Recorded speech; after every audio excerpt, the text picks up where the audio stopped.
Meera road number 18 में नगर पालिका के पार्क के लिए आरक्षित क्षेत्र में सभी अनधिकृत बारों के खिलाफ सख्त कार्रवाई होगी। शुक्रवार को यानी कि आज की महासभा में इस मुद्दे पर मंजूरी के लिए लाया जाएगा। शिवसेना इस प्रस्ताव का विरोध करेगी। इस बीच वार्ड में भाजपा नगर सेवक प्रस्ताव के विरोध में समझा जा रहा है। मीरा भाईंदर में सैकड़ों ऑर्केस्ट्रा बार, लॉजिंग, बोर्डिंग और लेडीज बार है। यह संख्या दिन प्रतिदिन बढ़ती जा रही है। मीरा रोड के वार्ड नंबर 18 में एक पुरानी बिल्डिंग में रेस्टोरेंट एवं बार शुरू किया जाएगा। इसमें भाजपा नगर सेवक अरविंद सेट्टी और उनके सभी सहयोगी शामिल है। जिस स्थान पर बार शुरू करने की योजना वह पार्क के लिए आरक्षित था। इससे पहले सत्ताधारी भाजपा ने आरक्षण हटाकर बैरियर हटाने की कोशिश की थी। इसके लिए भाजपा ने महासभा की बैठक में बहुमत के बल पर साइट पर आरक्षण बदलने का प्रस्ताव को मंजूरी दी थी। उस प्रस्ताव को प्रशासन ने खारिज कर दिया था। अब एक बार फिर शेट्टी और उनके सहयोगी बीजेपी से पार्क के लिए आरक्षित इस पुरानी बिल्डिंग में बार शुरू करने का आग्रह कर रहे हैं। बीजेपी की ही स्थानीय नगर सेविका नीला सोन ने उसका कड़ा विरोध किया है और सत्ताधारी भाजपा के कुछ स्वार्थी नेताओं के चेहरे लोगों के सामने लाने का फैसला भी किया है। इससे पहले भी वार्ड नंबर 18 में पार्टी के कई पदाधिकारी और लोगों ने इस लेडीज बार और रेस्टोरेंट का विरोध किया था। अगर यह महिला बार और रेस्टोरेंट की अनुमति मिलती है तो शिवसेना इसका कड़ा विरोध करेगी।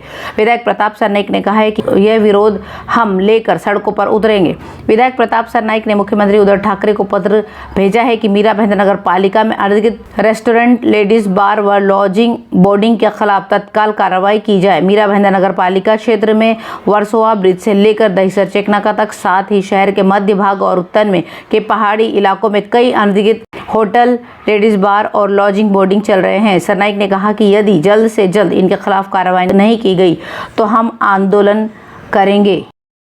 बारिश शुरू होने से पहले ही मीरा भाईंदर नगर पालिका में साफ सफाई करना शुरू हो गया है। अत्याधुनिक उपकरणों के उपयोग से श्रमिकों की सुरक्षा पर जोर दिया जा रहा है। मीरा भाईंदर शहर में छोटे बड़े कुल ऐसे 155 नाले हैं जो 30 मई से साफ किए जाएंगे और जिनके लिए बड़ी संख्या में ठेकेदारों का चयन किया गया है। इस संबंध में हाल ही में ठेकेदारों को वर्क ऑर्डर जारी किया गया है। इसके लिए बजट में 3.5 करोड़ रुपए का प्रावधान किया गया है। इस साल साफ सफाई शुरू करने के लिए इतना ही बजट रखा गया है। ये 1 अप्रैल से शुरू होना था, लेकिन प्रशासन और राजनीतिक नेताओं के बीच संघर्ष के कारण 25 दिनों तक यह और देरी से हो रहा है। प्रशासन ने इस साल सफाई करने के लिए 700 से 800 कर्मचारियों की फौज कड़ी कर दी है। नगर आयुक्त दिलीप ढोले ने कहा है कि हाइड्रोक्लोरिक डिवाइस का उपयोग किया जाएगा, क्योंकि राजनीतिक नेताओं ने उनसे शहर के अंदर गटर को साफ करने के लिए सभी प्रकार के सुरक्षा उपकरणों और आधुनिक प्रणालियों का उपयोग करने की मांग की है।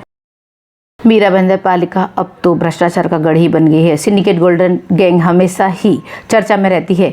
नगर पालिका में स्थायी समिति को अंडरस्टैंडिंग कमेटी कहा जाता है। मीरा भाईंदर में कुछ ठेकेदारों को अंडरस्टैंडिंग कमेटी की मनमानी का खामियाजा भुगतना पड़ता है। टेंडर स्वीकृति के लिए कार्य की मूल राशि पर प्रतिशत लेने की बात कही जा रही है, जिसे हम सीधी लैंग्वेज में कमीशन कहते हैं। लेकिन अफवाहें हैं कि सरकार को काम के लिए भुगतान की गई GST की राशि पर 1% का भुगतान करने के लिए भी कहा जा रहा है। स्वाभाविक रूप से ठेकेदार ने कमीशन श्रेणी में देय कर को शामिल करने के लिए सरकार के साथ भौवें उठानी शुरू कर दी है। कमीशन में लिप्त राजनीतिक नेता लाभ के गणित को खराब नहीं होने देंगे। मांग के कारण कोई कितना ही प्रतिशत या यूं कह लीजिए कोई कितना भी कमीशन खा ले, उनकी भूख नहीं भरती है। यही सच्चाई है मीरा भाईंदर नगर पालिका में राजनेताओं की, ठेकेदारों की और अधिकारियों की, जिस पे लगाम लगाना अब मुश्किल लगता है।